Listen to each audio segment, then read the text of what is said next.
Much of our industrial marketing and sales approach is built around trying to convince prospects that our product or service will be really good for them.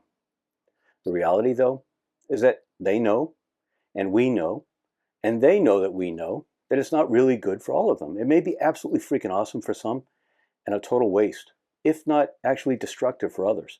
And our failure to acknowledge that has some serious negative consequences. First, it costs us credibility. We are implicitly misrepresenting our capabilities when we pretend that we're awesome for everyone. Buyers pick up on that instinctively, and it costs us credibility. Second, it prompts them to question our other claims which might be quite legitimate and fully justifiable, but which are treated skeptically because they know we've glossed over problems. Third, we sound like all our competitors instead of differentiating ourselves the way we probably intended to do. And fourth, we end up wasting time on leads that are inappropriate because prospects that really don't fit don't realize that's the case. And then sometimes if our reps filter them out, then we piss people off because we didn't follow up the way they expected. Instead, let's take a different approach. Let's tell people up front. We can do that in a couple ways. First, on our website, and even some collateral material, we can call out the attributes of companies and prospects for which we tend to be a perfect fit, and we can also highlight some of the common attributes of those where we're not such a great fit. It's okay. Prospects will recognize themselves in one or the other group.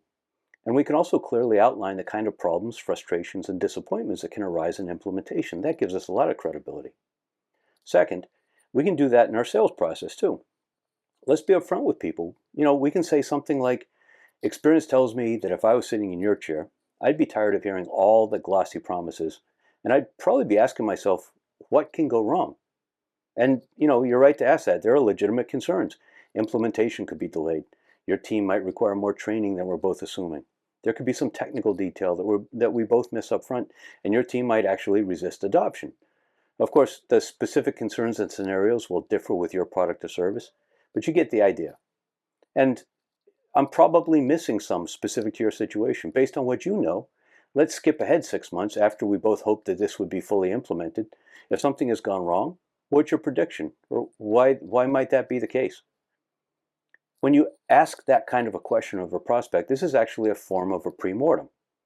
It can be a really effective business planning tool, and it can be a really effective sales tactic to help your prospect come to grips with their conscious and subconscious concerns and articulate them. And once they're on the table, then you can address them. Maybe they're not a fit. Maybe you can't assuage their legitimate concern.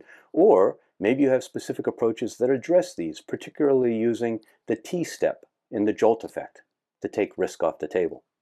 In the process, you'll probably win more deals. You'll build credibility with buyers. You'll win deals outright. You'll lose fewer deals to no decision. You'll build more respect and authority with buyers.